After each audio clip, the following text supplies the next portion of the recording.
the recordings on our website, and I'll give you all the information at the end of the meeting for those of you who want to recover also previous meetings.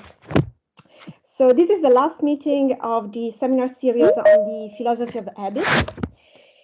And our three speakers of today are Rossella Fabbrichesi, Catherine Dromelet, and Mark Sinclair. So Rossella Fabbrichesi is a full professor of theoretical philosophy at the University of Milan, and she has worked extensively on topics connected with pragmatism, evolutionism, and in particular on authors such as Peirce, James, Dewey, Bergson, and Nietzsche, of course. And her talk today is entitled Charles Peirce, From Interpretant to Habit, From Semiotics to Pragmatics. You have about 20-25 minutes for the talk, plus Q&A, and I'm going to introduce the next speakers after the first talk. So please, the floor is yours. Grazie molte per l'invito. Thank you so much for this invitation. I will deal with the theme of habit and interpretant in Peirce, making a reference especially to a 1907 manuscript that has been published later in the collected papers. When I quote CP is from the collected papers, and it has been published also in the Essential Peirce, so you can read the entire manuscript in these volumes. I'm going to share the paper because my English is not perfect, and so everyone can follow more easily, I think. Charles Peirce's semiotics distinguishes itself, in particular from Ferdinand de Saussure, for the essential role it gives to the interpretant. De Saussure thought of signs as two-faced entities, signifier and signified, or meaning. The latter consists of a mental image, which de Saussure would at times depict as a natural image. In this view, the sign appears as a compound of body, the signifier, and soul, the meaning concept. By contrast, according to Peirce, the sign is a purely relational structure which relates a representamen to an object and is activated by an interpretant. While the latter can very well be a general idea or representation, it cannot be a private or merely interior idea formulated by a singular interpreter. Rather than, okay, just a minute. Can you see well? Yes. Okay. Rather than the singular interpretation of a single subject, Peirce, in my opinion, conceives of the interpretant as a general interpretative practice. It is the interpretant that establishes the sign as such, thanks to the mediating role it plays by relating it to its proper object. This is a triadic relation in which the interpretant at once establishes and is established by its own terms of reference, which could not develop independently, which cannot develop independently. In the wake of the 20th century, Peirce defined this process as semiosis. I was told in Indianapolis, where there is the Peirce edition project, that you can say semiosis or semiosis, but I use the version semiosis. It is important to understand what I mean by semiosis. By semiosis, I mean an action or influence which is or involves a cooperation of three subjects, such as a sign, its object, and its interpretant. This three relative influence not being in any way resolvable into actions between pairs. We shall reflect below on the significance of the interpretant from a pragmatist perspective. It is now sufficient to recall one among the many definitions of the connection between sign and interpretant, a definition which exemplifies very well the foregoing system of references. It is a quotation from the Baldwin's Dictionary. Sign, made by Peirce, of course. Anything which determines something else, its interpretant, to refer to an object to which itself refers, its object, in the same way, the interpretant becoming in turn a sign, and so on ad infinitum. This is the work of the semiosis. No doubt, intelligent consciousness must enter into the series. If the series of successive interpretants comes to an end, the sign is thereby rendered imperfect, at least. In Survey of Pragmaticism, the manuscript that has no title, indeed, I quoted before, Peirce points out that the interpretant is the proper significate outcome of a sign, or proper significate effect. Even a military command such as ground arms produces a response which consists of the command's interpretant. This shows that the interpretant need not be of a mental mode of being. It is all that is explicit in the sign itself, apart from its context and circumstances of utterance. In my opinion, it is Peirce's consistent attention to the interpretant which frames the largely theoretical and philosophical horizon, nourishing his semiotic vision. In addition, the interpretant, in particular, what Peirce calls the final logical interpretant, represents the threshold between semiotics and pragmatism, and to a certain extent their binding root. I will now introduce some important aspects of my interpretation. A Survey is one of the last writings devoted to semiotic and pragmatist themes.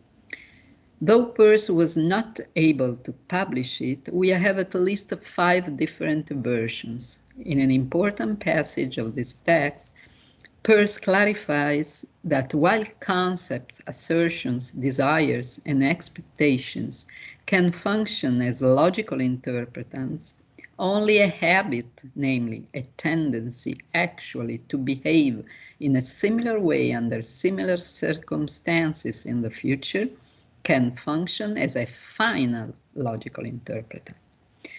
We find in this claim many key ideas of Peirce's analysis. That is, any thought or concept is a sign. The meaning of a sign lies in its reference to an interpretant, which in turn becomes a sign in a process of infinite semiosis. This is no merely intellectual or representational process, but finds its explication in the emergence of a habit, understood as a disposition to respond, a resolution to act, or tendency toward a reiterated behavior. Here is a simple example. I see a dark sky covered with clouds, some signs, which clearly indicates the imminent rain, the object. I demonstrate my apprehension of the sign's meaning when I assume the general and dispositional interpretant, which is actualized by the act of taking the umbrella before going out. My taking the umbrella is an interpretative act, we said, a general interpretative practice, embodied in an efficient habit of response. The concept expressed by the expressions "it rains" coincides with the action that follows the conclusion "I shall take the umbrella." Consequently, as the irritation of doubt, as Peirce puts it, into make our ideas clear of 1878, that is the first pragmatist essay, is removed by the acquisition of a belief and the establishment of a rule of action, the semiosis ends with the production of a habit of response. Such a habit, of course, modifies and transforms itself, thus becoming a new sign for new interpretants. But it also somehow confers a sense of stability on the inferential chain. We could say that the unlimited semiosis is always persistently limited by the adoption of repeated habits of behavior, which efficiently punctuate our forms of life. Semiotics is thus developed in pragmatist fashion, while pragmatism was always understood by Peirce since the 70s of the 19th century as a theory of logical meaning, not of truth. Let's recall the so-called pragmatic maxim affirmed in the text, which, with the fixation of belief, inaugurated the pragmatistic turn.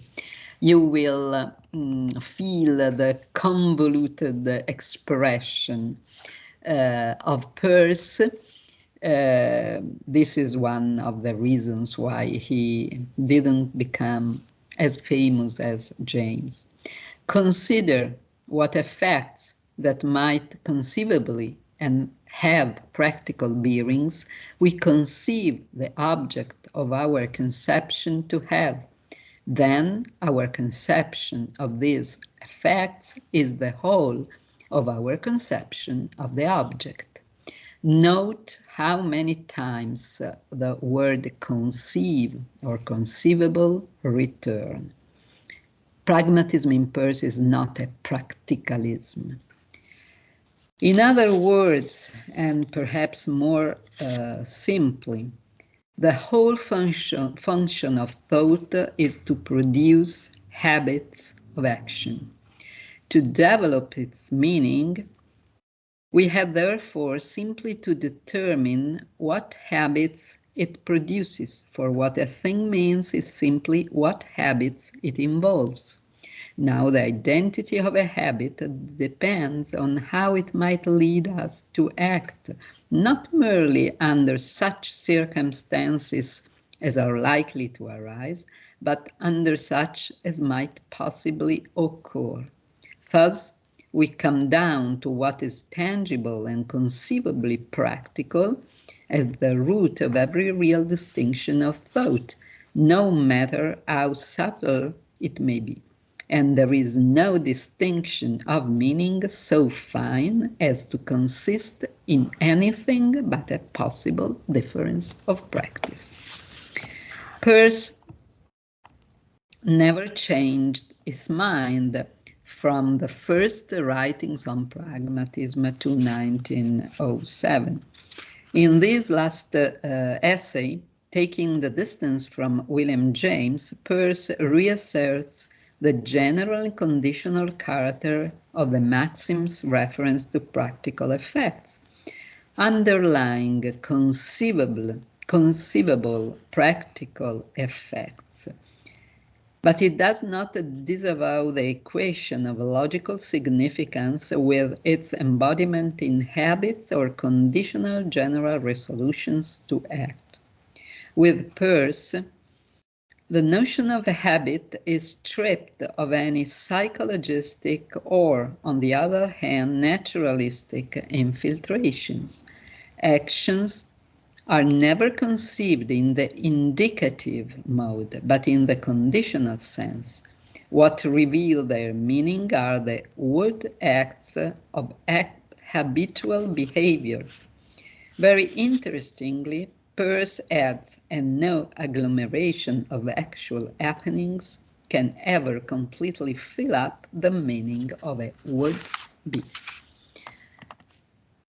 It is thus a disposition to respond. Notice the persistence of the emphasis on the conditional, future, general, and merely conceivable, not immediately practical and actual, nature of the habitual response. Peirce will never cease to reaffirm his position against the vulgar pragmatism expressed by James, Papini, and Schiller, vulgar in his opinion, of course. In Peirce's articulation of it, the notion of habit enables us to demolish the traditional dualistic definitions of philosophical thought. Habit traces out the territory preceding the distinction between physical and mental, unconscious and conscious. It simply denotes a mode of behavior that is recurrent, habitual, often unaware and yet wise in its own way, sustained by the practices that determine it. Habit signals the presence of the living being and its role within nature, but it can be extended also to the inorganic. A river takes on the habit of eroding rocks, a plant of capturing sunlight, while human beings adopt general habits that become guiding principles of inference. Habit is simply the propensity to act. It is a non-mental and non-voluntary disposition, a know-how that can be extended to the whole environment because it simply amounts to the tendency actually to behave in a similar way under similar circumstances. Okay, skip a bit. It is the true general, that which identifies at the same time the meaningful proposition and the act that translates it into behavior.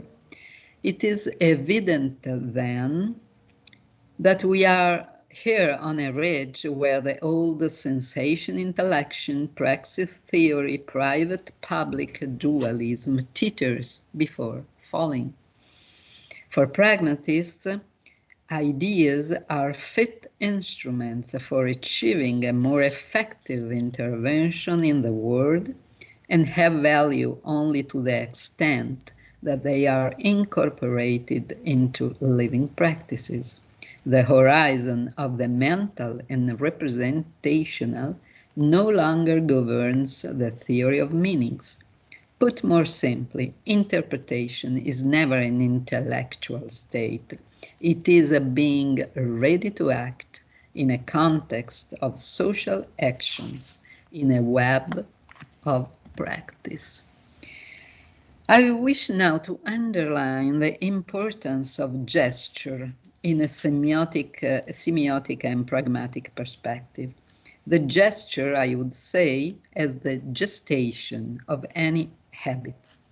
The habit is constituted by the web of meanings and behaviors which are publicly practiced, namely by the recognition of the efficacy of those gestures which are capable of producing conceivably practical and productive effects. If, as Peirce claims, a habit belief consists in being prepared to act and respond, a gesture anticipates it in virtue of its signifying and pragmatic emergence. The habit simply introduces the element of disposition, of preparedness, a habituality, which is recognized and awaited by the gesticulation. Recall the case of the umbrella, a gesture each one of us performs automatically whenever we realize that the sky is cloudy. It has become an inveterate habit, a pragmatic synthesis of an experientially valid logical inference. The link between gesture and habit is well exhibited, however implicitly so, in the manuscript I quoted. Here we read that pragmatism is neither a metaphysical doctrine nor a theory of truth. It is no more than a method for ascertaining the meaning of abstract concepts and clarifying our ideas. As Peirce points out, any version of pragmatism tends to converge upon the fact that the meaning of a concept expresses itself either in the shape of conduct to be recommended or of experience to be expected. But to which concepts is Peirce referring? Only to those which may be defined as intellectual conceptions, which Peirce also defines as sign burdens. They convey not only a relative feeling or a matter of fact, but some implication concerning the general behavior, either of some conscious being or of some other object. They convey the would acts or would do's of habitual behavior. Notice the close connection between concept, sign, meaning, behavior, would act, would do, and would be. Here Peirce distinguishes two types of objects and three types of interpretant. Now, only by studying the interpretants will we be able to determine what is a meaning. There are three types of interpretant. The emotional interpretant, which is the feeling produced in a semiotic relation, the sadness we feel for a dark sky. The energetic interpretant, which always consists of an effort, the ground arms, the example he made before. Yet, since they are not general in nature, these interpretants cannot constitute the logical meaning of a sign. What other kinds of effect could a sign produce? Naturally, it can produce a thought that is another sign. That's why we call it logical interpretant. But if this sign was purely intellectual, it should have another logical interpretant, in which case it could not represent the ultimate logical interpretant of that concept. What is thus the best candidate for playing this role? The conclusion is that under given conditions, the interpreter will have formed the habit of acting in a given way whenever we may desire a given kind of result. The real and living logical conclusion is that habit. The verbal formulation merely expresses it. Only habit can represent a living conclusion of an inferential process. The habit alone, this I think is the last quotation, though it may be a sign in some other way, is not a sign in that way in which that sign of which it is the logical interpretant is the sign. The habit conjoined with the motive and the conditions has for its has the action for its energetic interpretant, but action cannot be a logical interpretant because it lacks generality. The concept which is a logical interpretant is only imperfectly so. The deliberately formed self-analyze habit, self-analyzed because formed by the aid of analysis of the exercise that nourish it, is the living definition, the final logical interpretant. Consequently, the most perfect account of a concept that words can convey will consist in a description of the habit which that concept is calculated to produce. But how otherwise can a habit be described than by a description of the kind of action to which it gives rise, with a specification of the conditions and of the motive? Habit emerge, adapt, change, and consolidate in accordance with the necessities of interpretation, namely of the life of meaning. A habit's iteration is as fundamental as its association with other habits.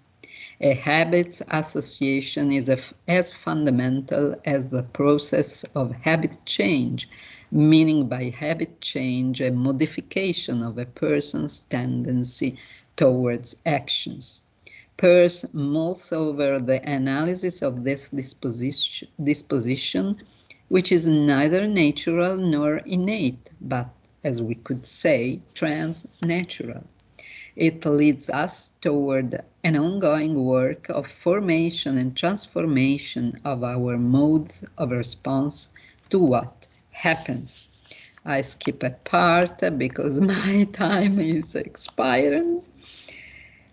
Equalizing habit and interpretant amounts to minimizing the centrality of mind and consciousness and their capacity to generate the semiotic movement. Habit is by no means exclusively a mental fact, as we read before. If the engine of semiosis is the interpretant, its operative gear can only be explained by habits.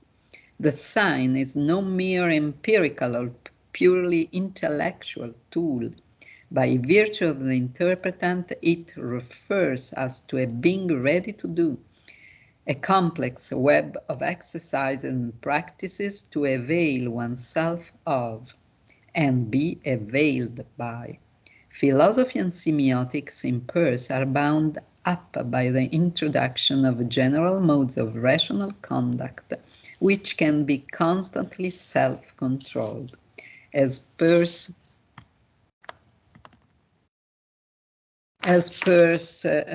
explained with a well-known example, the truth of the general proposition stuffy hair is malsane leads me to stand up and open the window. A general sign such as proposition can therefore be physically efficient and generate meaningful modifications of what happens within and around me.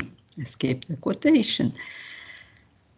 In conclusion, ideas can only be clarified by specifying the habits they determine, the effects of truth they produce, the conceivably practical results which, in the long run of interpretations, they are fated or destined to bring about. So Peirce believed. Thank you. Okay, many thanks, and thanks also for being so precise about timing. So now we have about 10 minutes for questions, and if you just want to raise your hand, I will be happy to let you speak. I can respond in English or in Italian, as you prefer.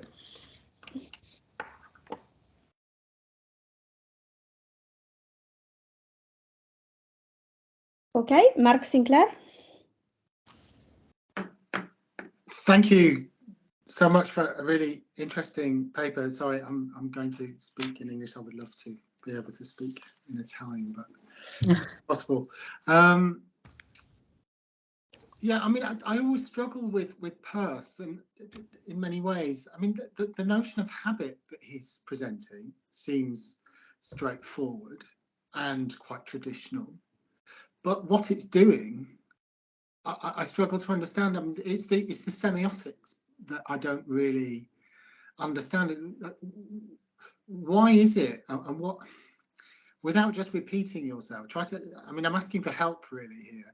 Like, why is it we need this notion of the interpretant?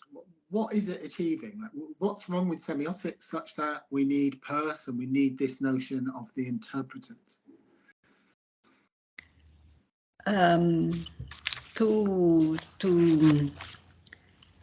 To better explain the notion of habit that you are right is very traditional in Peirce's inquiry, but I think also that Peirce was one of the first to introduce a philosophical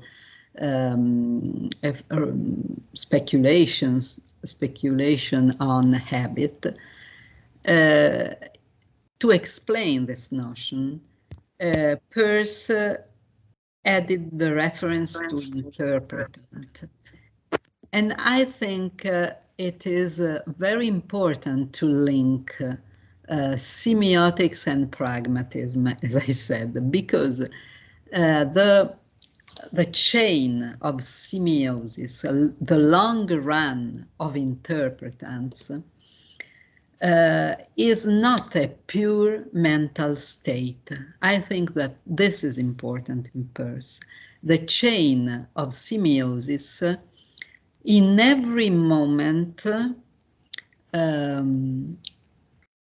is defined in the two senses of the word, is defined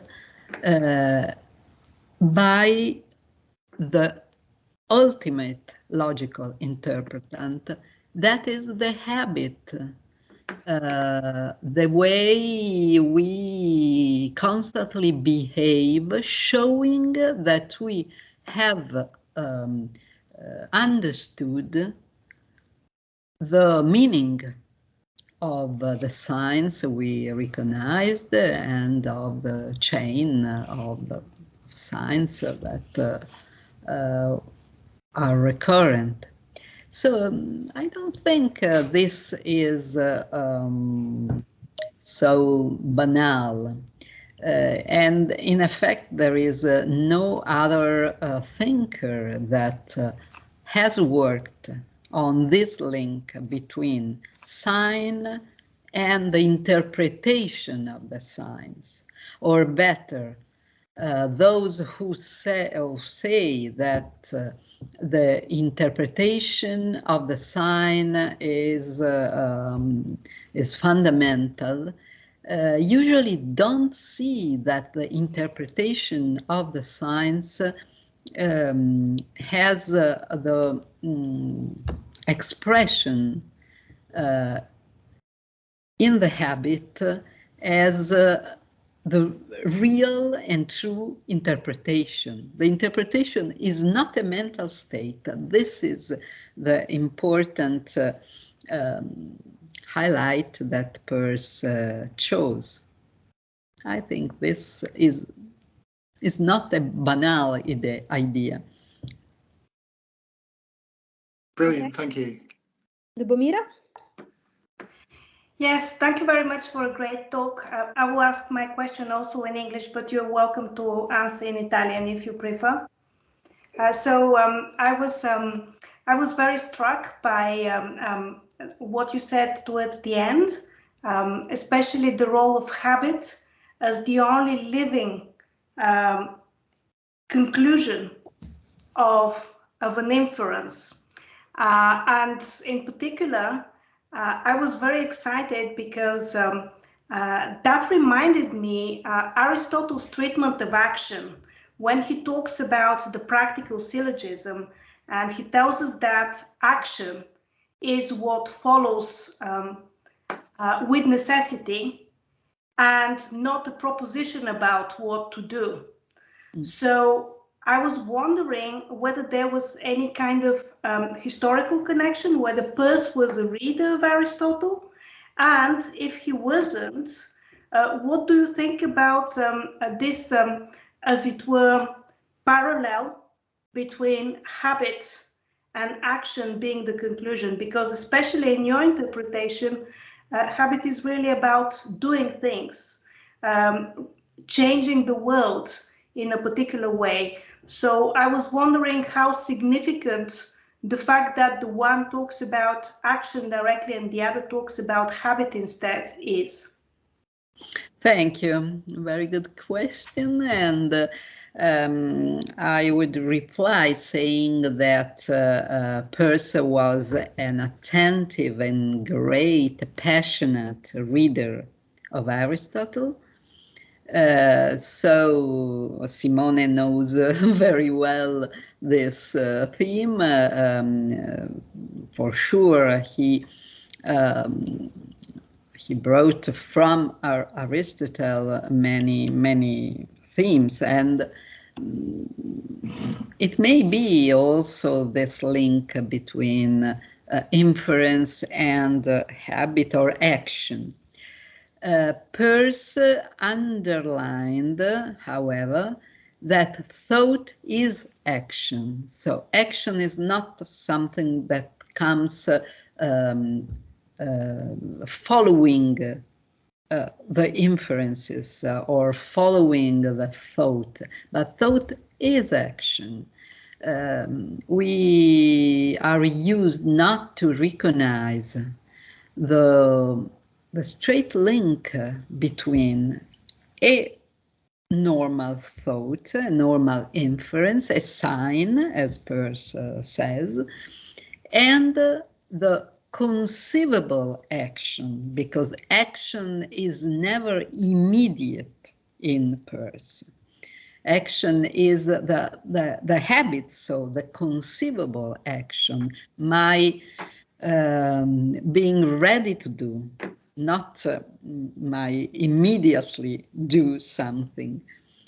And so I think that more than Aristotle, Peirce highlights this character actional of thought, so to say, character immediately practical of thought.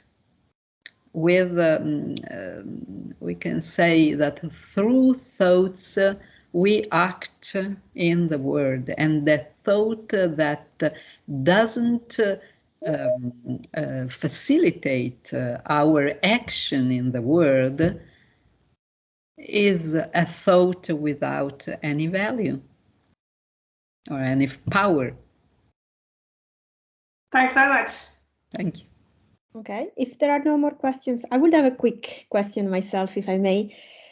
So I was very interested in the thing you said about the possibility of extending the notion of habit both to the organic and the inorganic realm, and that really seemed interesting to me. But I would like to know more then about the relationship with the consciousness, because it seems to be the case that in humans or in the organic world in general, habits can be changed or disrupted by something like an act of the will or a bodily effort, something that is precluded to the inorganic world where habits seem to be more fixed. So I was trying to put all these things together and to understand better how is it possible to extend the notion to the inorganic world and at the same time to admit that there is something special about the relationship between habits and consciousness in humans and possibly the organic world. Thank you. I don't think that Peirce sees a real difference between organic and inorganic. I read the quotation in which he says there is no difference, and I address Simone also in this case because, to support this interpretation. The clue is the habit change. Could a river change its habit, or only the humans can change it. I think that Peirce believed that also a river can change its habit. Why not? He changed the course of water, and so I don't see so many differences. Peirce didn't believe that consciousness had a special place, a special locus among the possibilities of interpretation. So also a river interprets and so has some habits. But Simone can correct me.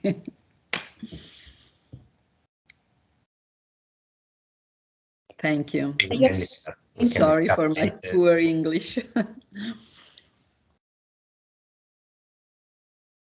Okay, I don't know if Simone wants to say something or yeah, if you have time, we can discuss later. But just this, I totally agree. There is some difference in only in degree, maybe in the sense that I think the general principle of habit works in many and various fields, and the only difference is maybe that the environmental circumstances are different in the sense that checking up the Max Sinclair topic later about plasticity is that there are some fixed in the world and other less fixed, and of course our brain is the less fixed at all, and of course the law of gravity is much more fixed, and because also for Peirce there is a continuity of mind and matter, and so there is no difference in dichotomy. There are a gradient in this sense, a various degree of fixing in mind and matter, and of course there are some habits that are always operate in the same way and give the same conclusion, the same actions. Because you take another example, because actually the example of the river is very interesting because it's quite plastic, and now we know also about new biology inside that the plants work in a very interesting way. But there is another example that is much more fixed, that is the stone on the heritage. It's the same example of Aristotle also, and in that case, for example, of course it's fixed, more fixed the consequences of the action, because the law of gravity is so an endured habit, as he said, that it's right. That it's impossible to change nowadays. In the future, we don't know, but at least we reach the limit of the possibility of know something more about the law of gravitation. That, of course, the consequences is the same. Okay, you see, Peirce, but just a word, Peirce comes from Schelling. He is not a philosopher of consciousness, of the human, just this. Okay, thank you so much for this very interesting section. Now we are ready to move, I think, to our next speaker, who is Catherine Dromelet. Catherine is a postdoc at the University of Antwerp. Her talk is titled Une finalité dans la sélection naturelle des habitudes morales, le panthéisme du monde. She has focused a lot in her research on the concept of custom and habit, from early modern associationism to 19th century French philosophy and classical sociology. And she had some issues before with sharing her screen. I don't know if this has been solved. Otherwise, I can share the slides and she can just let me know when I have to move on to the next slide. Okay, thank you very much. If you try again, Catherine. Yeah, actually, I did the setting thing and then I came back and then it's still not working. So I really don't know what to do. But my PowerPoint is not very important. Rossella's screen, probably. But didn't I interrupt? No. Yes. Maybe Catherine, you can try now. Otherwise, I will share my screen. Okay. Is it working now? No. Okay. No, but you know what? It's not very important because it's just some quotes that I will read anyway. And I can do it for you if you want. Just if you tell me when to move to the next slide, I can do it. Okay. Then we can do that too. Okay, let's see. Do you see the screen? Yes. Yeah. Yes.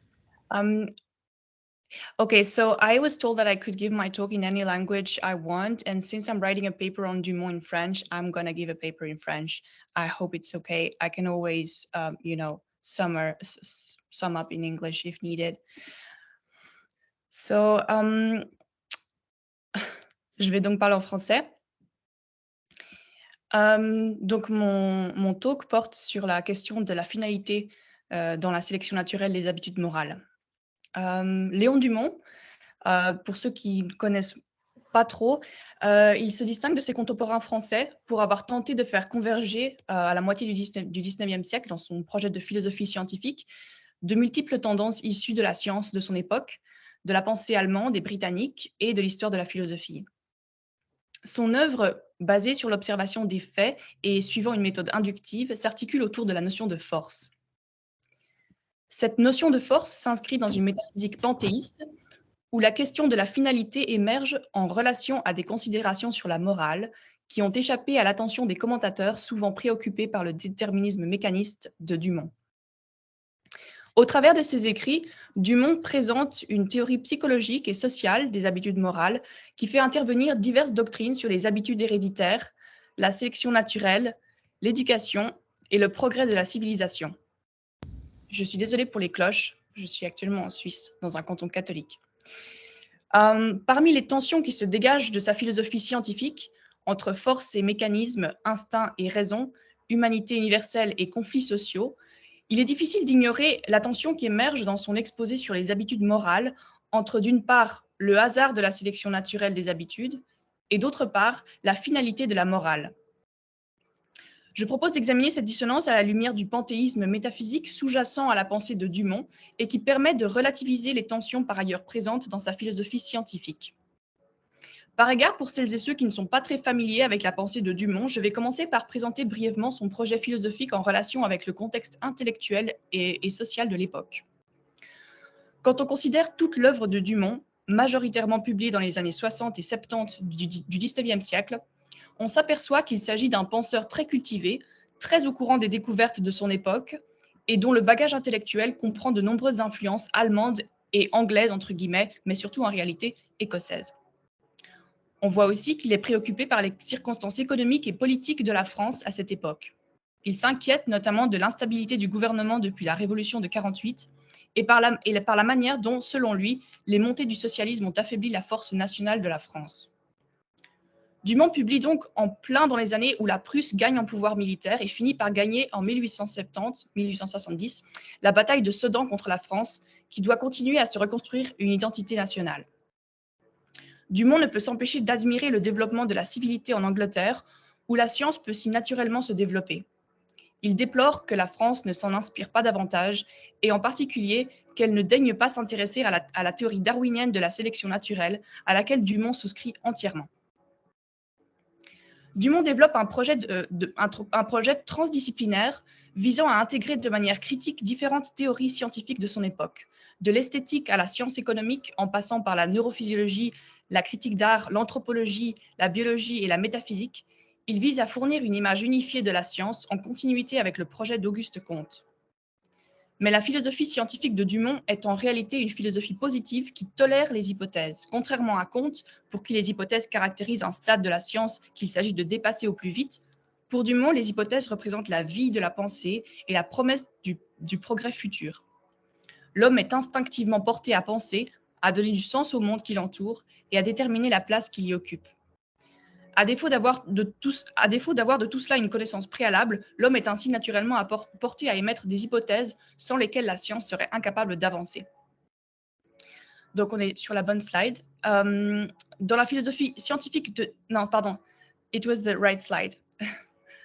Dans la philosophie scientifique de Dumont, les différentes sciences sont classées dans 4 catégories qui se superposent, comme j'ai tenté de le reconstruire ici dans ce schéma. On a donc les sciences physiques ou empiriques qui établissent des lois. Elles définissent les rapports de causalité entre les phénomènes dont les relations sont caractérisées par la nécessité. Parmi ces sciences sont la physique, chimie, biologie, la psychologie et la sociologie. On notera que, d'une part, nous avons les sciences physiques subjectives, comme la psychologie et la sociologie, et d'autre part, les sciences physiques objectives.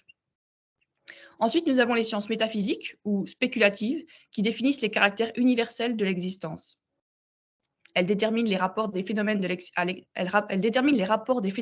à leur propre existence, c'est-à-dire qu'elles portent sur l'acte libre de création par lequel l'univers se manifeste dans les phénomènes physiques. Parmi les sciences métaphysiques objectives, on a notamment les mathématiques, la logique et la mécanique rationnelle. Du côté subjectif, on a l'esthétique. On sait que Dumont a commencé à s'intéresser à la philosophie par le biais de l'esthétique, non pas dans son sens étroit de théorie du beau, mais dans un sens large que Dumont hérite de l'Écossais William Hamilton. Selon Hamilton, l'esthétique qu'il appelle apolostique est la science du plaisir et de la douleur. Une science hypothétique subjective qui deviendra néanmoins absolument centrale pour Dumont, car elle deviendra l'élément intégrateur de son système, la solution qui fera fusionner la psychologie avec la morale et la science économique, notamment.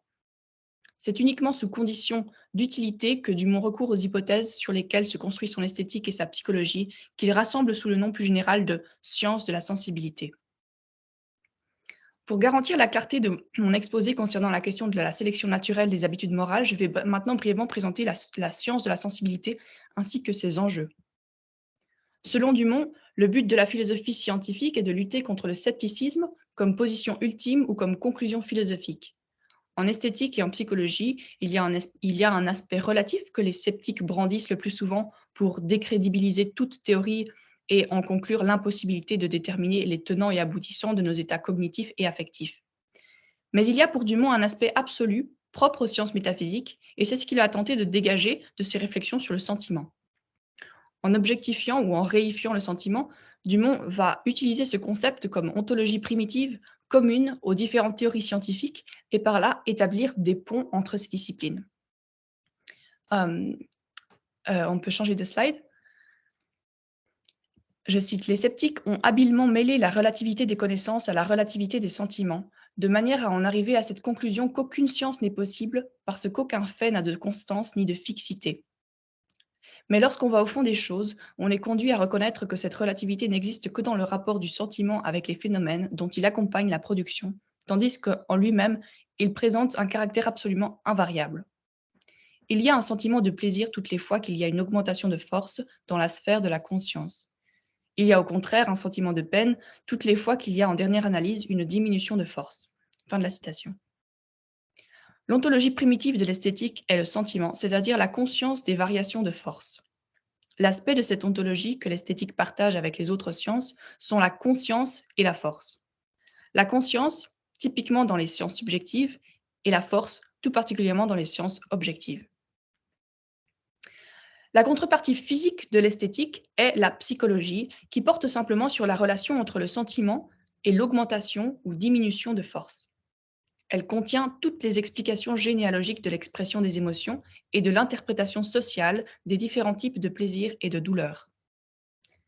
La psychologie est intimement liée à l'anthropologie et à la morale, comme on va le voir, car ces théories ont des approches qui s'entremêlent naturellement lorsque Dumont discute la formation des habitudes et l'organisation de la vie.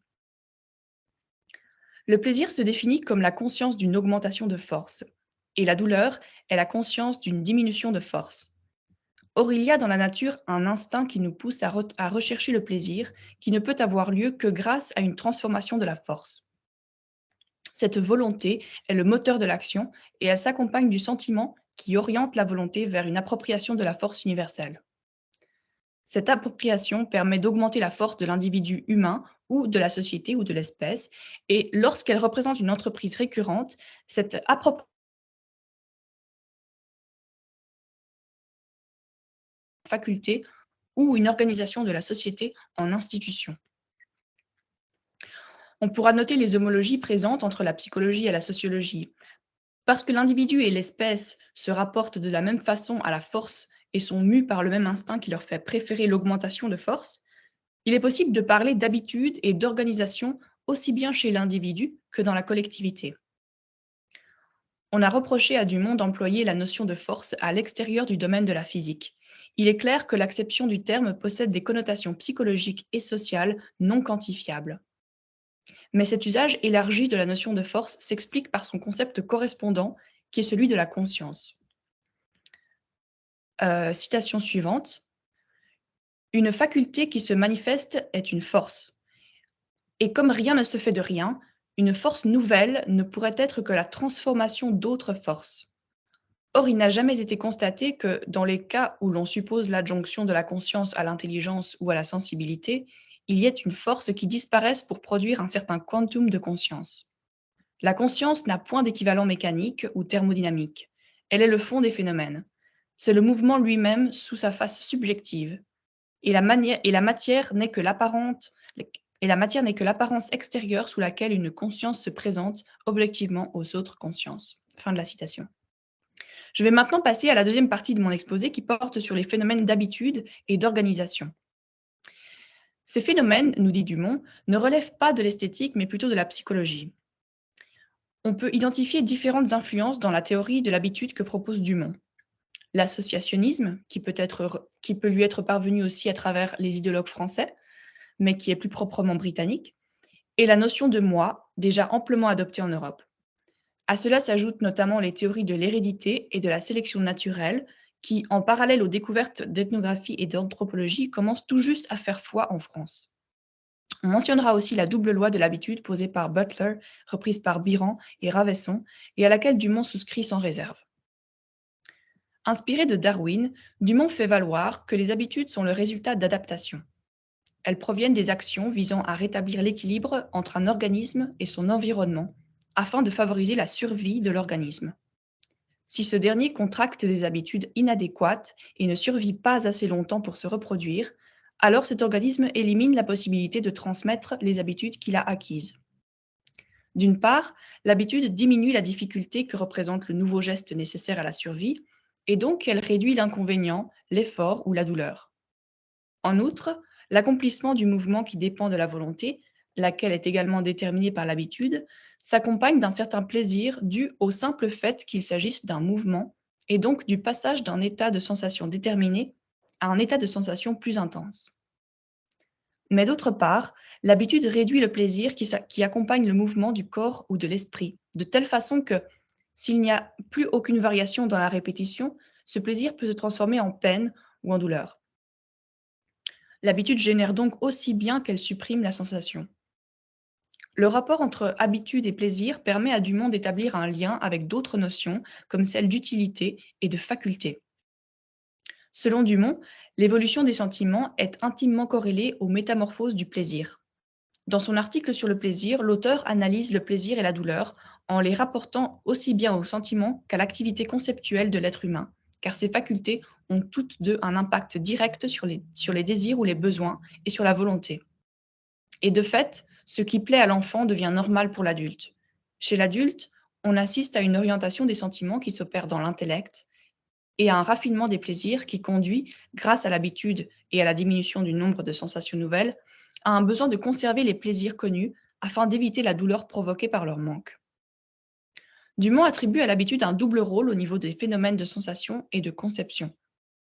C'est-à-dire que l'habitude joue un rôle dans les variations de plaisir et de douleur et dans la constance des notions qui s'établit malgré la fugacité des sentiments. Si d'une part l'habitude enracine les notions, de l'autre elle émousse les sentiments. Il s'agit de la double loi de l'habitude. Dumont s'y réfère dans son essai sur l'habitude pour rendre compte du phénomène d'accoutumance biologique et intellectuelle. L'accoutumance est l'adaptation limitée de la configuration de notre organisme et de notre pensée par le moyen de la répétition et de l'habitude. Avec l'exemple des pieds de la chinoise d'autrefois, qu'il était coutume de plier pour en réduire la taille le plus possible, Dumont fait valoir que l'organisme s'oppose à cette modification, à cette compression, de sorte que le pied résiste et à partir d'un certain moment, la compression n'agit plus. De la même manière, l'introduction d'une idée problématique dans l'esprit provoque un inconfort qui attire toute l'attention. L'esprit résiste tout en s'adaptant et en réorganisant les rapports entre les idées de manière à faire de la place pour la nouvelle idée. L'habitude est la permanence d'un mode d'existence. En dernière analyse, elle exclut la sensibilité qui, au contraire, accompagne le changement des modes d'existence, l'acquisition ou la destruction des habitudes. Et l'on comprend pourquoi, lorsque la sensibilité semble endormie, il y a en réalité quelque chose de plus important qui se passe.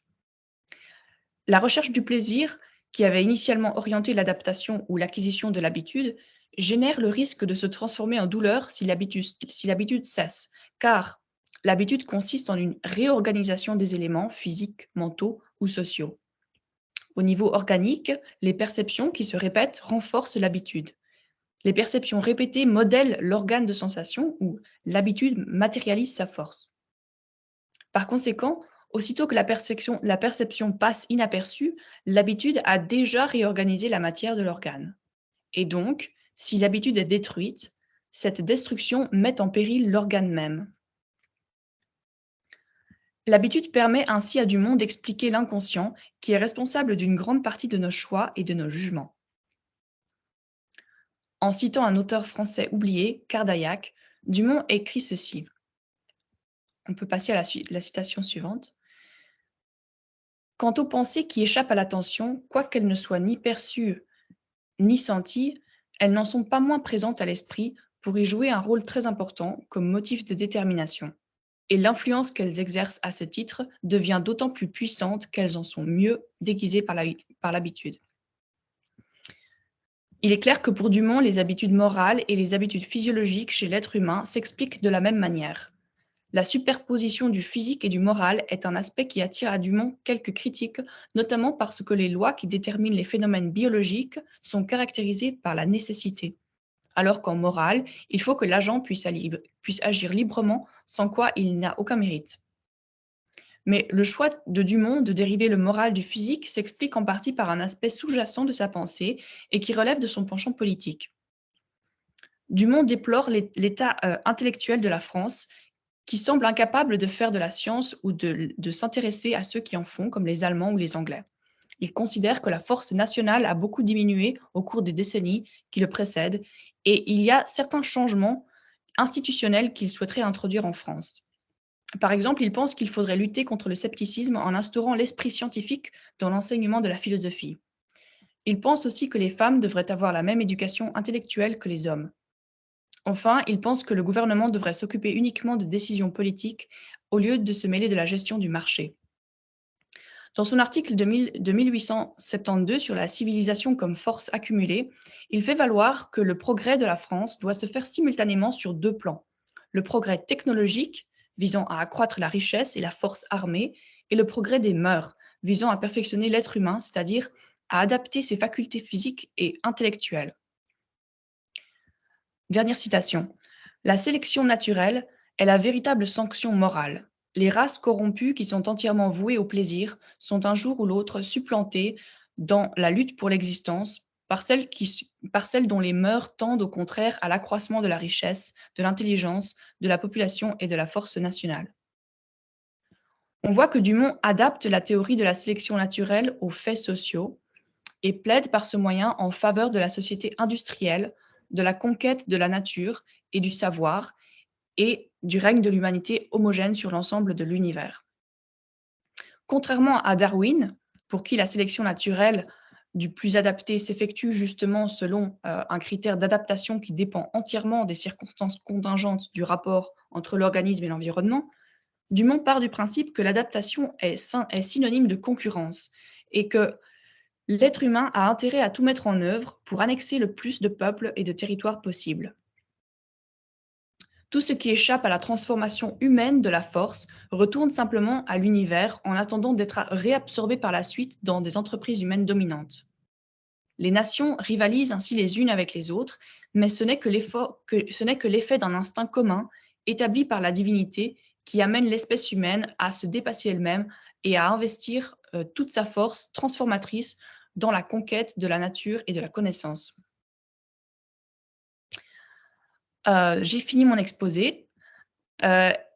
S'il faut que je récapitule en anglais, dites-le moi, il n'y a pas de souci. Yeah, I think it's fine, but if anyone wants a short summary in English, please let us know.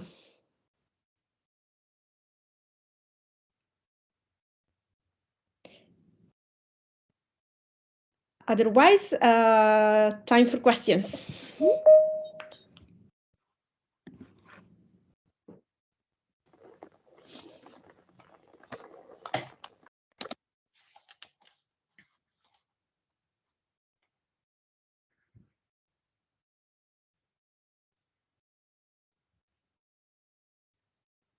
Marc?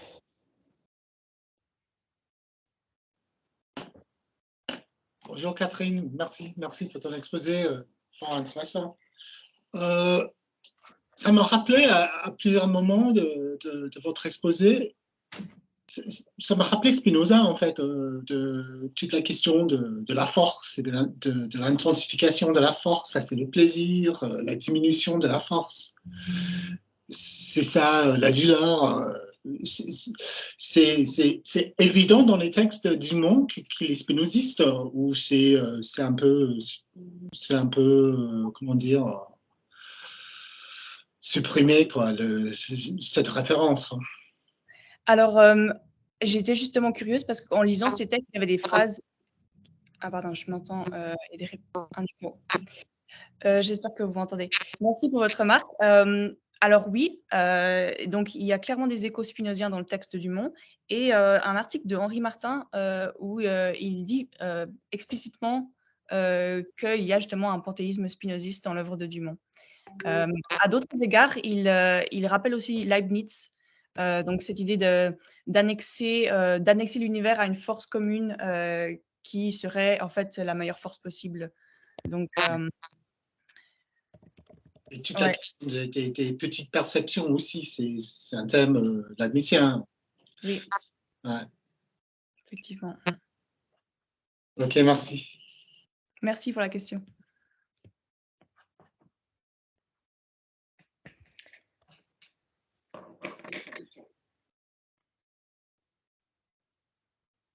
Okay, there is any other question?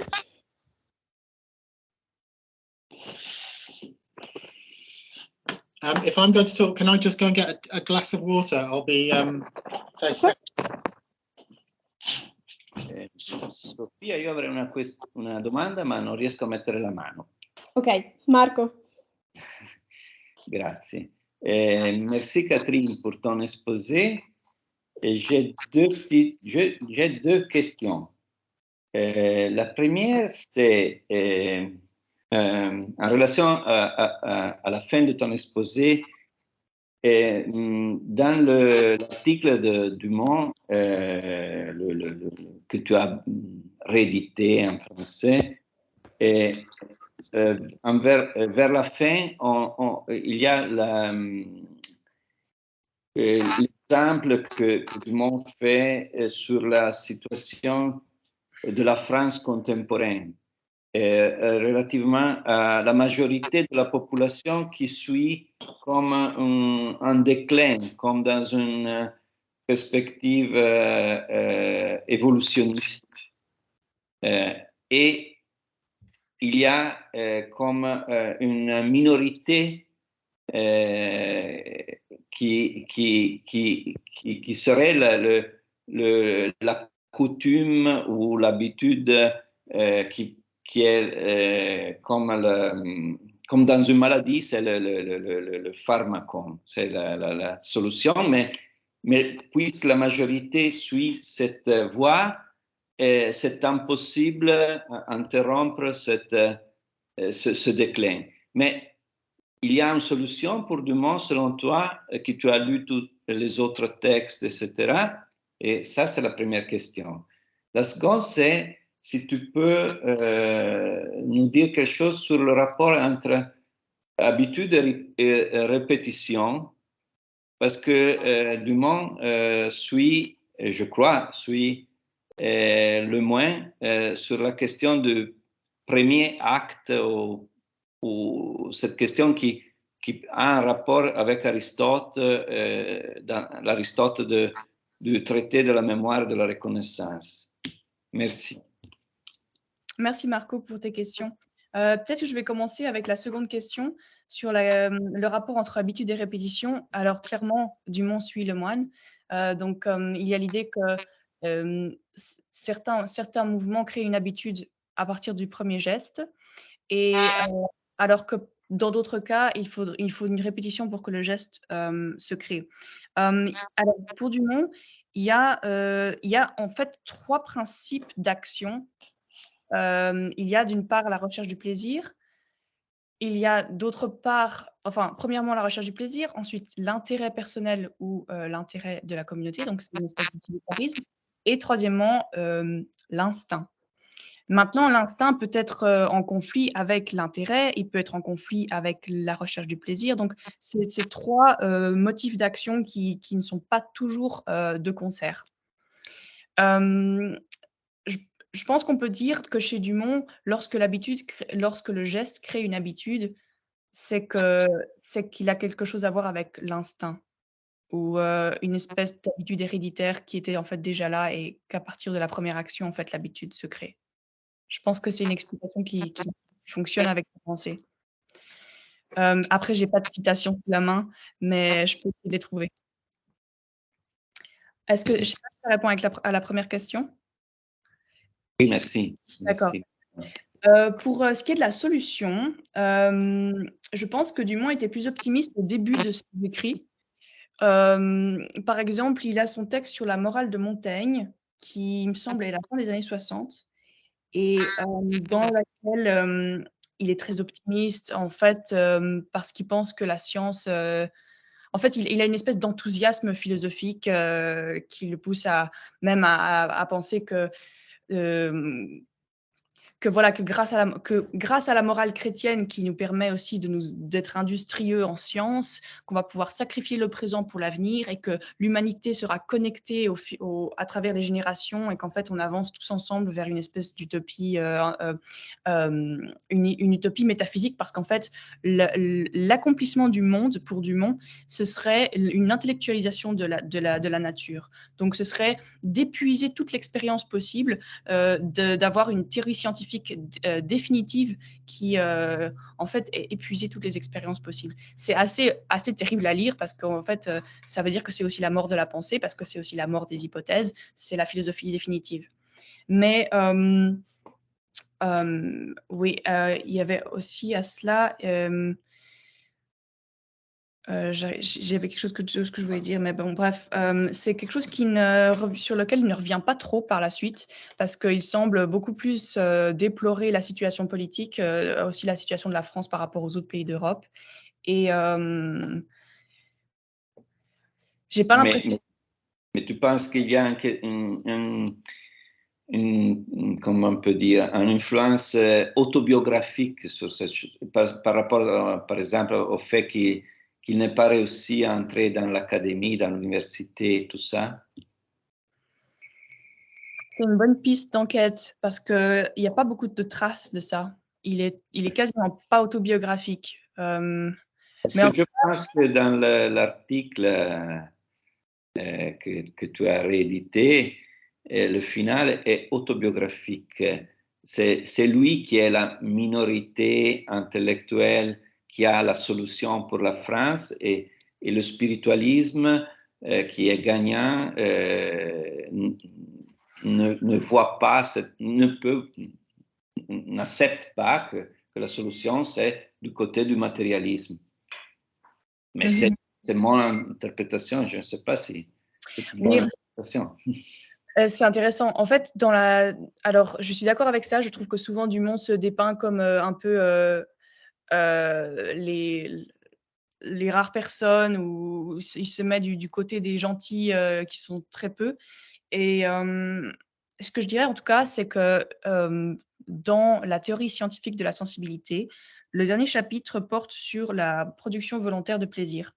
Et c'est là qu'il dit notamment que l'art, qu'il entend en termes général d'articulation, de composition, est en fait la direction à suivre. Donc ça veut dire qu'il ne condamne pas non plus la France, parce que bon, il dit que la France, c'est un pays qui est très axé sur l'esthétique, sur l'art, sur le plaisir. et que c'est pas en soi une mauvaise chose, mais que l'art peut être aussi de l'art utile et aussi de l'art philosophique, en fait, de reconstruire un système, une vision du monde qui est, comment est-ce qu'on dit ça, suffisamment ample pour comprendre le plus de théories possibles, et c'est ce qu'il essaie de faire dans son projet de philosophie scientifique, hein. C'est un projet transdisciplinaire et non pas interdisciplinaire, parce qu'en fait, toutes ces approches se combinent autour d'une ontologie primitive commune, qui est la force et la conscience. Après, c'est vrai que Dumont, il lie la science. Il n'est pas lui-même un scientifique. Donc, évidemment, c'est critiquable. Mais je pense que Dumont, quand même, garde l'idée qu'en continuant à faire de la science, on peut essayer de redresser les choses. Parce qu'en fait, ce qui manque à la France, c'est d'investir plus dans la science, en fait. Et de savoir que l'art n'est pas incompatible avec ça. Parce que c'est... Merci beaucoup, Catherine. Lubomira? Une question. Oui, merci beaucoup de ton exposé. Ma question, c'est surtout parce que je ne connais pas du tout la pensée de Léon Dumont. Alors, peut-être c'est déjà évident, mais moi, je ne sais pas. C'est quoi la force? S'agit-il d'une force vitale, une force qui opère partout, dans tout? Et alors, si c'est le cas, c'est quoi la différence entre les forces nationales qu'on a? Et puis, je me demandais si c'était toujours la force qui s'exprimait à travers les habitudes.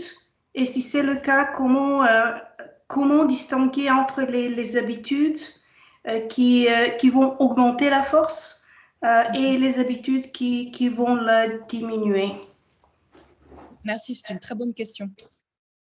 Alors, je prétends pas avoir exactement compris, mais en tout cas, d'après ce que j'ai compris, c'est une espèce de terme, umbrella term, dans lequel il y a beaucoup de choses. Il utilise le mot force dans beaucoup de contextes. En tout cas, c'est la force vitale, c'est la force économique, la force militaire, c'est la force accumulée. Et par rapport aux habitudes, donc une habitude, c'est une transformation de force, c'est une organisation de la force. Et qu'est-ce qu'il entend par organisation de la force? C'est un moyen de tirer plus de force que la force qu'on a utilisée. Comment dire? C'est un moyen de créer de la force. Donc c'est comme si on a une source d'énergie et on crée un outil qui démultiplie cette énergie. Et pour Dumont, les habitudes bonnes sont différentes des habitudes mauvaises, en ce que les habitudes bonnes permettent de décupler la force humaine, donc c'est-à-dire d'augmenter l'organisation humaine de la force universelle, et qu'à travers cette organisation, l'espèce humaine puisse se connaître elle-même, connaître son univers, et donc intellectualiser la nature. Donc c'est un peu une espèce de...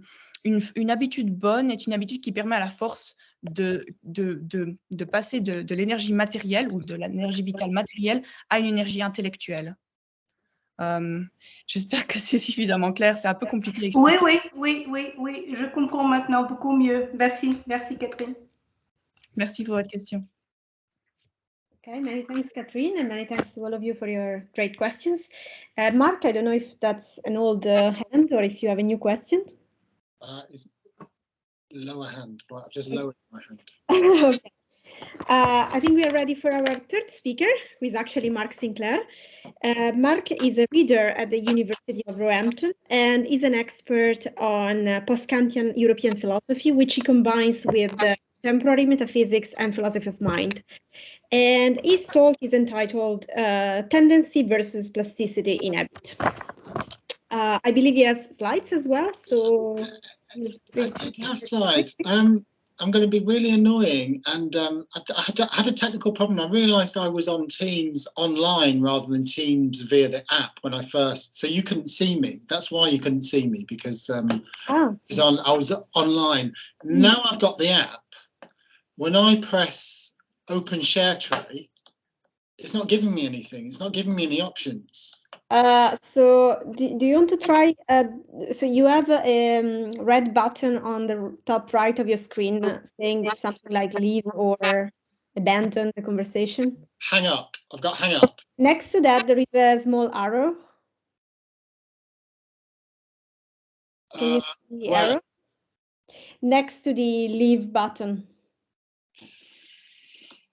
Hold on.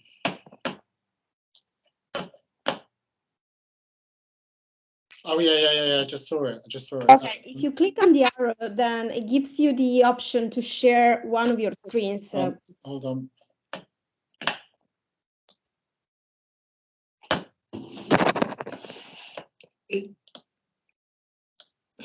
Right, no. When I click on the arrow, it's now not giving me any choices. It's just not doing anything. But what I can do is send my slides to one of you, and you yes, you can do the same as before. Yeah. Okay. I'll do that right now. You should see my email in the chat, but I'll give it to you again. Do you see the chat?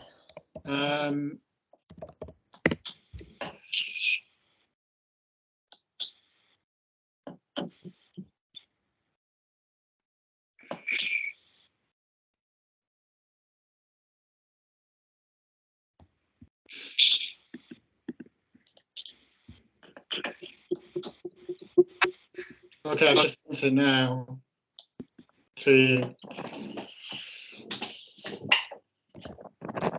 I don't use Teams, so. That's okay. Do you see the chat or not? Otherwise, I'll give you. I sent it to your email. You did it right. Okay. Just give me a second. I can put it in the chat.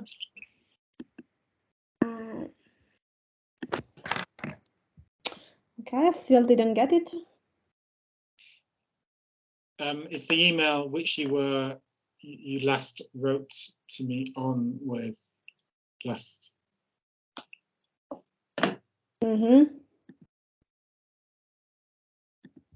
It's not your Gmail one, you don't think? Yeah. I'm opening the other one. Yeah. It's your university one. Okay. I think you send it to the other Sophia. We are two Sophias here. Okay, sorry. So, is the other Sophia around? Can you forward it to me? I'll just send it to you straight away. Or you can send it to my Gmail. Yeah. Okay.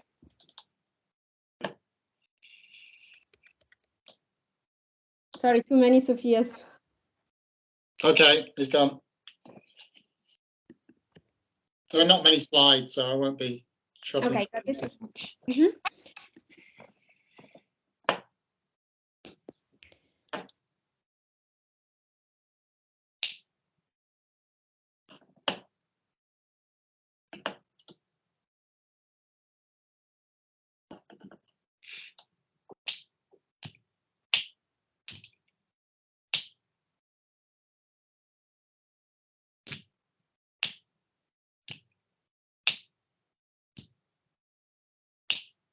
Okay, does it work? Wait. No problem.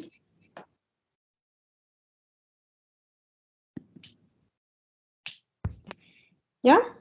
Yeah, perfect. Okay. So, my talk is on. Forgive me for speaking in English. I mean, I could give the presentation in French, but I don't suppose that would be so much more helpful. My talk is on two key ideas in any reflection on habit. It's the two ideas are plasticity on the one hand and tendency on the other. And given that my talk, all of our talks are quite short, we've got 15-20 minutes, I just want to make one point. I mean, the one point can be unpacked and explored in different ways, but the point I want to make is that a notion of plasticity in habit, I mean, in many discourses in the 20th century, we think it's something positive, we think it's an advance, we think we've recognized something that has not been recognized previously. But the point I want to make is that the notion of plasticity, we see this when we look at the history of the idea. The notion of plasticity is dependent on a rejection of the idea of habit as involving tendency, or tendency, inclination, penchant, proneness, to use a term favoured by the Scottish philosophers. All of that has to be rejected in order to advance a notion of plasticity. So the aim of my paper is just to show that that is indeed the case, that these ideas of tendency and plasticity, that they are actually in conflict with each other. And then, I mean, it's not something I'm going to be able to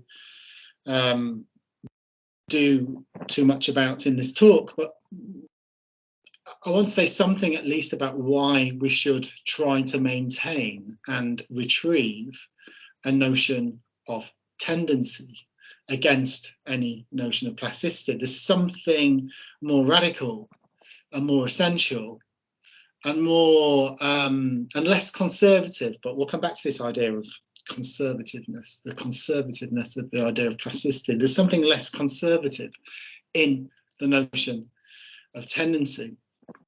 So, of course, I mean, to give some obvious sort of context, in contemporary neuroscience, neuroplasticity is the idea that the structure of the brain changes as a result of action and experiences. In the earlier 20th century, neuroscience often held to the idea that the mature brain is kind of doesn't change, its structures are petrified, as it were. But now we see the plasticity of the brain in a number of different ways. For example, to use famous examples, we see different regions of the brain taking over the operation of certain functions in, for example, the event of brain damage. You know, previously we may have thought that certain functions were directly located in certain anatomical regions of the brain, but contemporary research is showing us that that's not the case. If you could move on a slide, please, Sophia. And now this interest in and emphasis on plasticity in contemporary neuroscience has spilled over into some contemporary philosophy. It's led some thinkers, and I'm thinking most notably of Catherine Malabou, to speculate in the mode of a new materialism about the brain as the site of subjectivity. The very idea of neuroplasticity, it is suggested, or it is argued, allows for a new account of freedom, self, and agency. So some of Malabou's work, particularly later work, approaches this idea of plasticity in very neurological and materialist terms. But it's important to note that her work was not always so materialist. The notion of plasticity in her, I think it was her first major book, the book on Hegel, The Future of Hegel, the notion of plasticity there wasn't about brain plasticity at all. It was more about about temporality in a grand philosophical sense. So, I mean, the notion of plasticity has moved in Malabou's work, but the fact that it's being advanced and thought about in these different ways shows us how sort of significant this notion of plasticity has become, not only in the neurosciences, but within philosophy itself, within certain forms of neurophilosophy. Thanks, Sophia. But of course, the notion of, I mean, I'm sure this is sort of familiar to most of you, the notion of brain plasticity and the idea that the plasticity of the brain serves as an explanation of habits finds its origin in William James. Of course, lots of thinkers prior to William James had advanced neurological hypotheses about, think of Descartes, for example, neurological hypotheses about the increasingly easy passage of the animal spirits through the nerves. But the notion of plasticity, in order to describe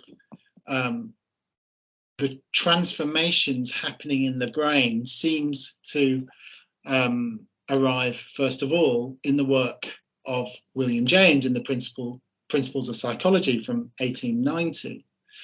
Now, here's James accounting for what plasticity is. Plasticity, then, in the wide sense of the word, means the possession of a structure weak enough to yield to an influence, but strong enough not to yield all at once. Each relatively stable phase of equilibrium in such a structure is marked by what we may call a new set of habits. Organic matter, especially nervous tissue, seems endowed with a very extraordinary degree of plasticity of this sort, so that we may without hesitation lay down as our first proposition the following: that the phenomena of habit in living beings are due to the plasticity of the organic materials of which their bodies are composed. So the idea of plasticity here is that at the neurological level, that the brain is able to encode and register changes. So it's malleable, but it's not too malleable. And it's not so malleable that it won't be able to, to register the change, that it won't kind of just dissolve or revert back to the state in which it was before. The idea of plasticity involves this ability to change, but an ability not to change in a certain extent, an ability to record the change that's imposed on it from the outside. And James's argument is that the brain, or organic matter, nervous tissue, is particularly plastic, that we find plasticity most of all in the brain, but it can be found beyond neurology. There's nothing a priori that would restrict plasticity to the brain. It could be a quality of matter as such and in general, and that is indeed the claim that James makes. Thanks, Sophia.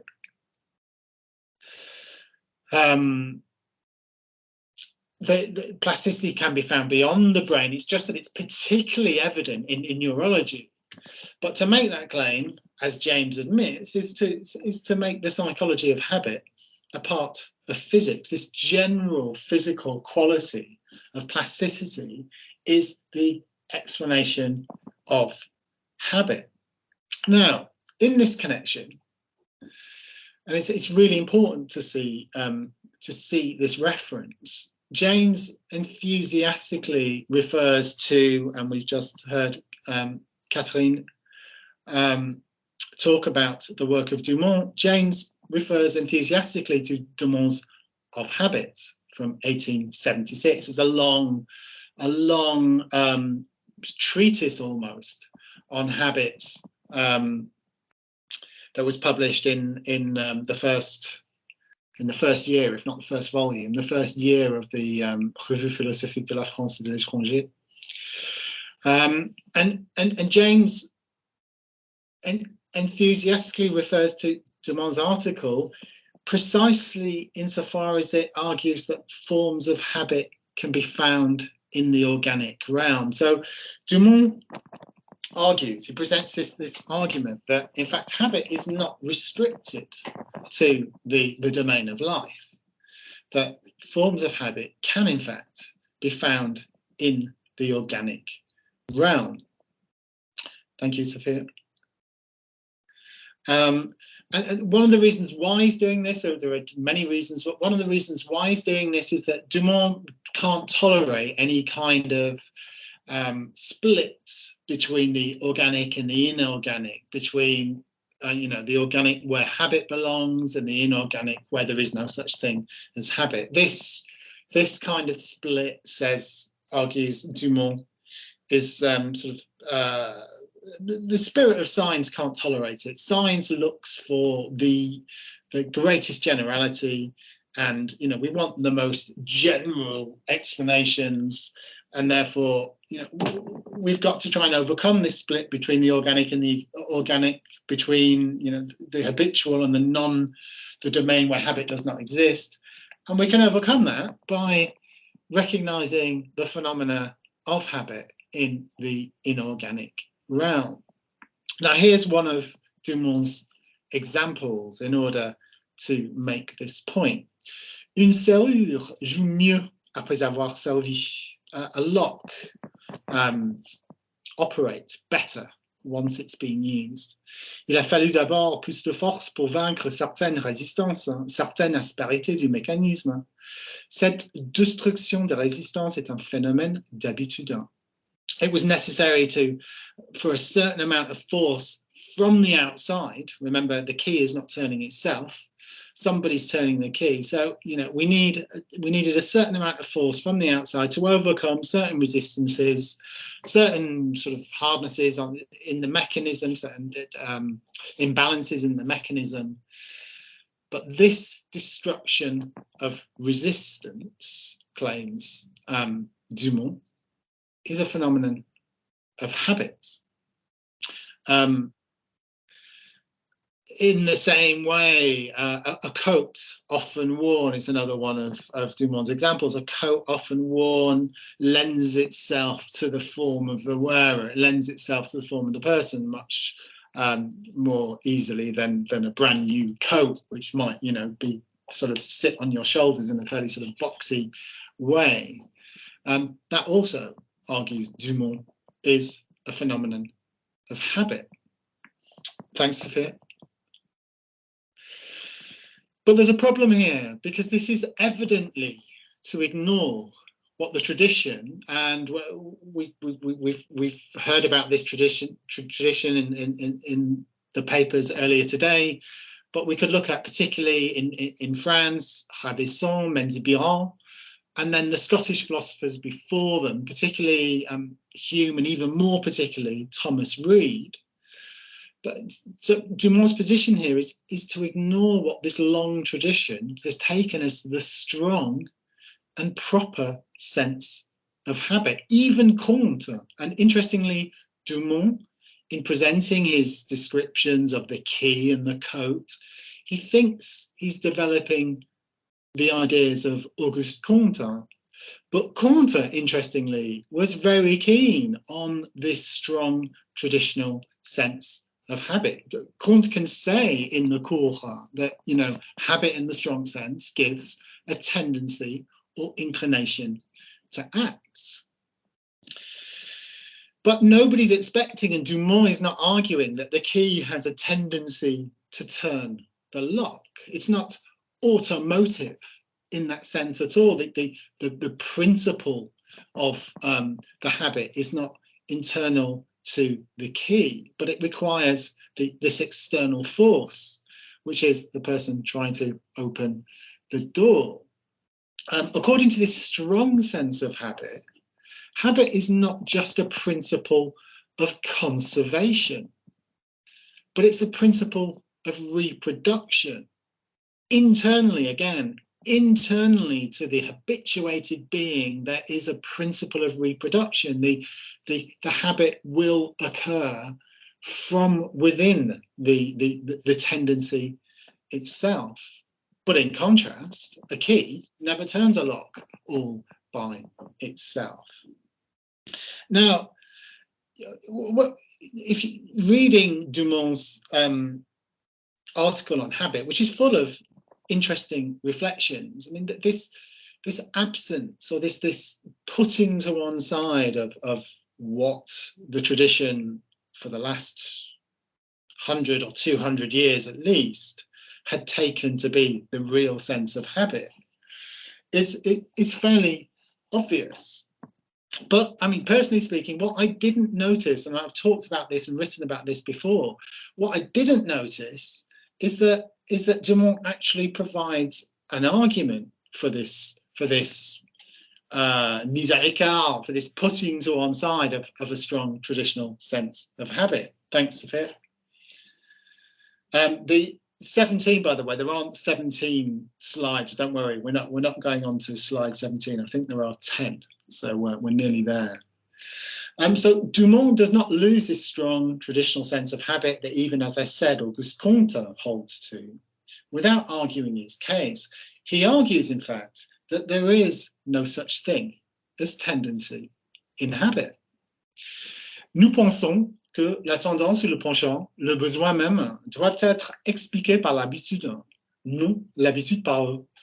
Les expressions de tendance, de penchant donnent simplement à entendre que les conditions principales d'un phénomène étant déjà réalisées dans un individu ou un organe, il reste très peu de conditions à ajouter pour que l'accomplissement du phénomène soit suivant.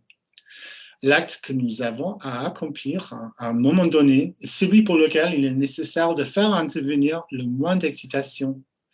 Cela n'est pas l'habitude, mais l'habitude correspond seulement à quelques-unes des conditions réalisées.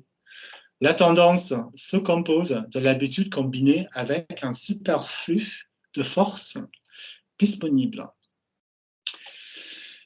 Thank you, Sophia. So, I mean, look, the argument here is that tendency, and call it what you like, we could call it proneness, we could call it inclination, we could call it penchant. I mean, there may be interesting work to do on the difference between these terms, but the argument is that that tendency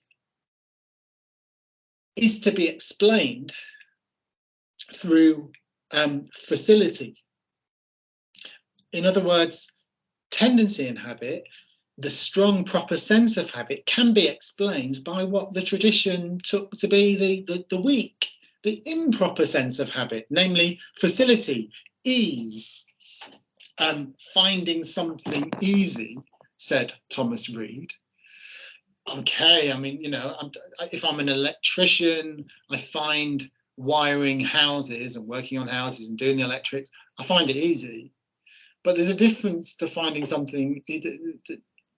There's a difference between finding something easy and having a tendency to do it. But for Dumont, tendency is merely what is more easily realizable for an external source of excitation or movement.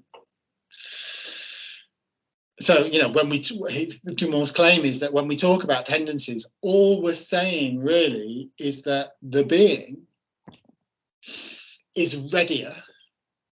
It's in a better state to be moved by an external source to do something. There's no longer any idea of an internal propulsion towards a goal, but it's just all that tendency means is ease for the external source of motion. But this, I think, I contend, is not so much to explain tendency as just to reject it. And I think it's to reject it on very flimsy grounds. And if we look at the idea of need, Dumont went as far as to say that, look, need can be explained in these terms of facility and ease also. I mean, the idea that need can be explained by this increased facility seems phenomenologically unfounded. One can, it seems, I've made the point already, have the greatest ease in doing something without in any way having a need or tendency to do it. A doctor can find all kinds of aspects of her work. A medical doctor, easy, because she's been trained and she's been working for many years. But yeah, she loves the weekends. She loves not working. She'd probably like to be a painter if she could make a living by painting. She doesn't have a need or a tendency to be a doctor. There's a evident phenomenological difference, one might think, and I contend, between ease and need or tendency in this sense. Thank you, Svir. So, I mean, what have I said? Where have we got to? Look, we treat James sort of quite positively, I think. Oh, James he's coined a phrase, he's invented this term of plasticity. Isn't that interesting, exciting? But I think, in contrast, that I mean, this coining of the term plasticity derives from the arguments of Dumont. James has just given a name to Dumont's concern to find, a conservative principle of habit throughout existence in the organic realm also. And I think we've got to see that this notion of plasticity presupposes an abolition of an idea of a strong notion of habit, of an idea of tendency in habit. We see that abolition in the work of Dumont, and I think that this idea of tendency that's been abolished is a more radical idea of habit. I mean, the tradition has already said it's habit in a strong sense, but habit in a strong sense here is habit not only as a conservative principle, as the plastic record of a change imposed on something from the outside, but it's a productive principle.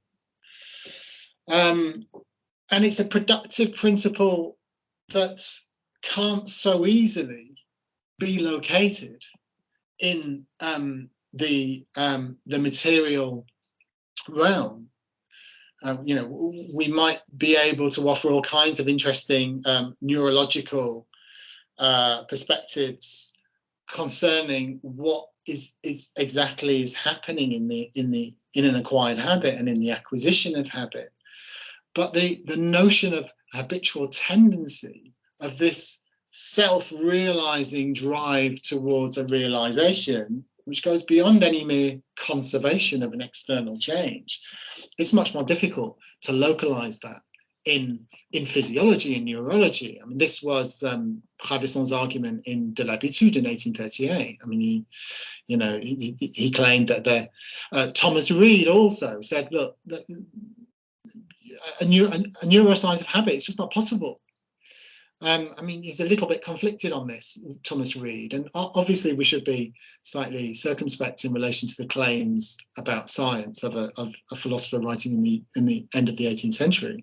But the argument is that a neuroscience of habit is not possible because what's proper to habit, namely tendency, is not going to have any kind of physical localization, because it's a metaphysical principle of force that goes beyond precisely the physical and the neurological. Now, I mean, look, all I've done so far is to say, look, there's a difference between tendency and plasticity, and what we've got to recognize is that the idea of plasticity involves a kind of negation of the idea of tendency. The second question, as I said at the beginning, is that, well, okay, I mean, how are we then to defend a notion of tendency? It's a kind of $64 million question, and we can think about tendency in different ways.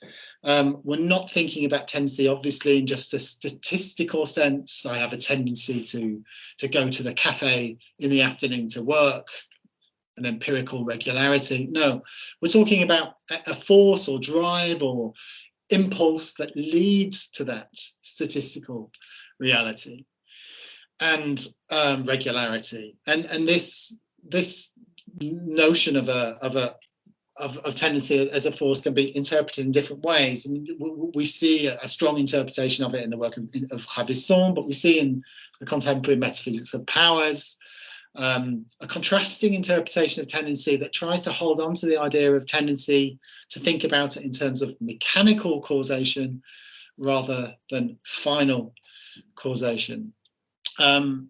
I mean, I've written about some of these questions, but I'm also in the middle of writing a book called Tendency and Time, Modern European Philosophy and the Metaphysics of Powers. And I want to sort of try and well, the book will offer a defense of a certain non-mechanical notion of tendency that goes beyond any notion of efficient causality, that thinks, and in this I follow the 19th century French tradition, that thinks about tendency in terms of final causation, but final causation in a sense that's compatible with habit, namely in a sense that's compatible with the decline of consciousness and awareness, of conscious awareness in habitual actions. I suspect I've run out of time if I've not completely gone over the time allotted. So I shall say thank you. Thanks for your patience.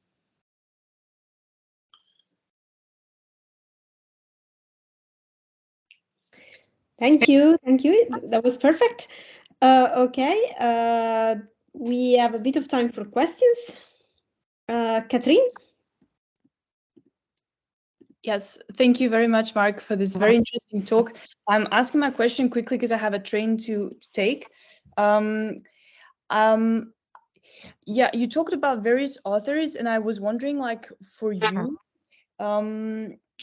so if we have this kind of panel of various terms, habit, tendency, inclination, and whatnot, and it's going from a kind of idea of strong causal power to an idea of passive submission to necessity, would you say that those various degrees of, or those various terms, I don't even know if I'm right to say that it could be seen this way, but do you think it would be a matter of moral distinctions? Or can it be said that it's like really descriptive and I mean, I have a difficult, it's difficult for me to see those various degrees as, I mean, we can kind of try to find out what is the true definition of tendency. And like, as you said, what is the difference between this and that? And I was wondering, at the end of the day, is it a moral distinction or is it, I don't know, anything else? I mean, are you thinking about the fact that some of these words like tendency, inclination, like some of them seems perhaps less compelling, less strong than the others? So if I've got an inclination to do something, I might be able to resist the inclination, but if I've got a tendency to do it, it's going to be much harder to resist. Is that your thought, that there's different strength in the force? Yep, less moral agency, or right. But then you've got this other question about moral agency, right? I mean, clearly there are going to be there's going to be a moral aspect to this psychological and metaphysical discussion. I mean, one sees that in a certain way in the work of Rabelais, who more than anybody else kind of moralizes the whole discourse. But we might think that he moralizes the discourse in a completely untenable way because he's a complete optimist about habit. You know, habit leads us to the good. It leads to the good life. It's necessary to the good life. The idea of bad habits seems to have escaped Rabelais almost entirely.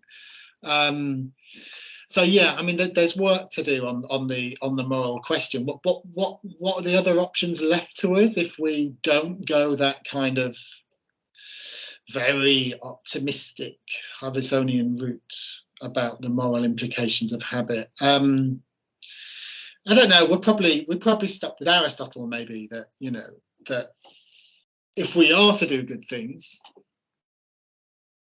the habits of doing those good things need to be inculcated in us at a very early age. Or, you know, the good is a function of habit. I mean, the bad also can be a function of habit, but, you know, but the good in and of itself requires habit. Hopefully that's a minimal kind of answer to your question. Thank you very much. And yeah, I will say goodbye because I have to go now. Okay. Thanks. It was nice to meet you all. Yeah, nice to see you. Have a good train ride. Thank you. Goodbye.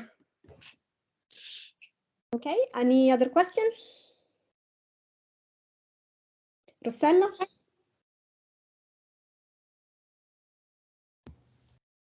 Thank you very much. Very interesting, and I appreciated especially your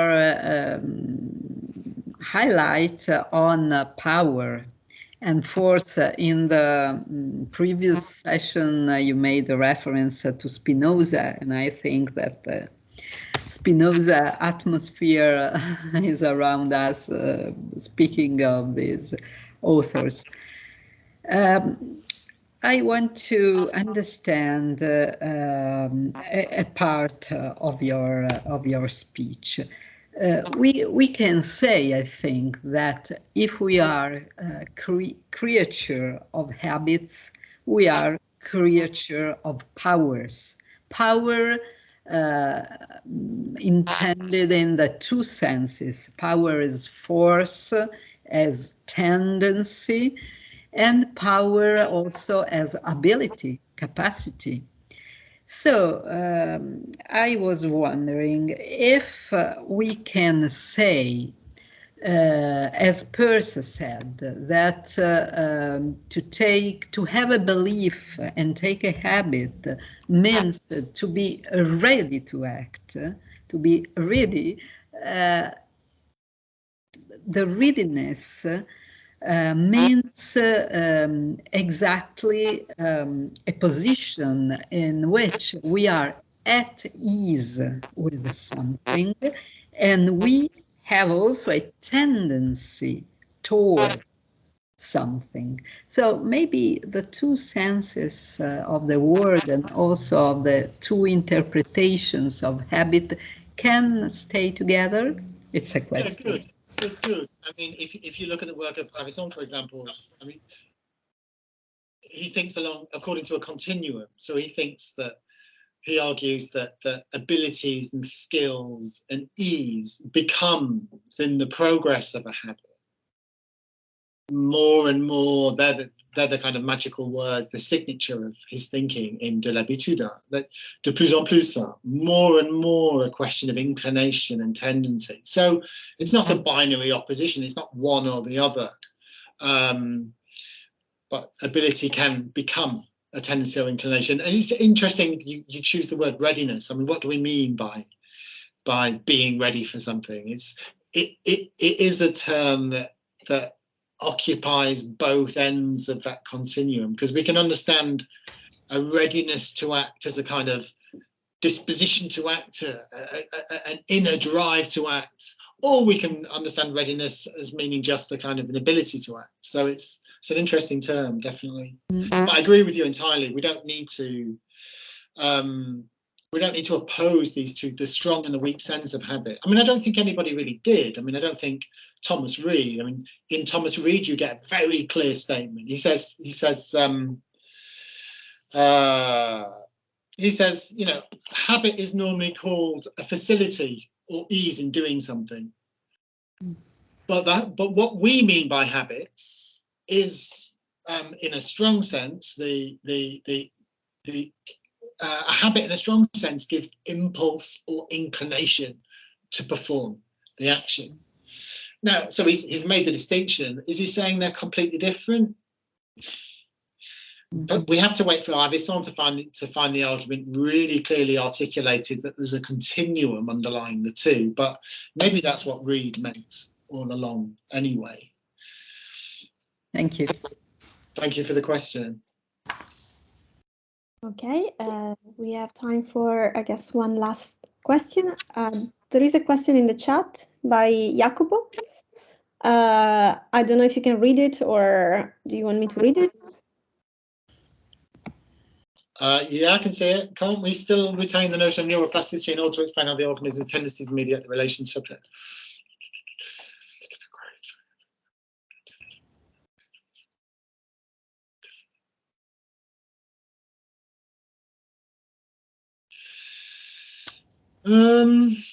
Yeah, I know. I mean, obviously, I understand the inclination to pose that question. I understand why one would pose it. I mean, am I suggesting that we just reject any notion of plasticity? No, I'm not.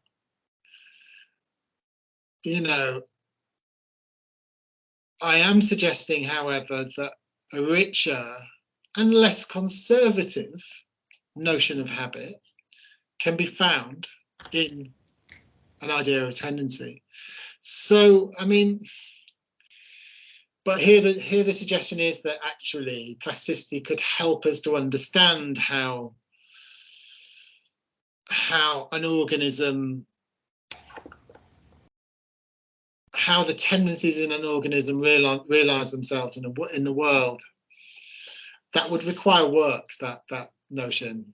I'm not convinced by that, but you know, if we were to realize that as a psychological neuroscientific project, we would have to ask fundamental philosophical questions about the difference between plasticity in the brain and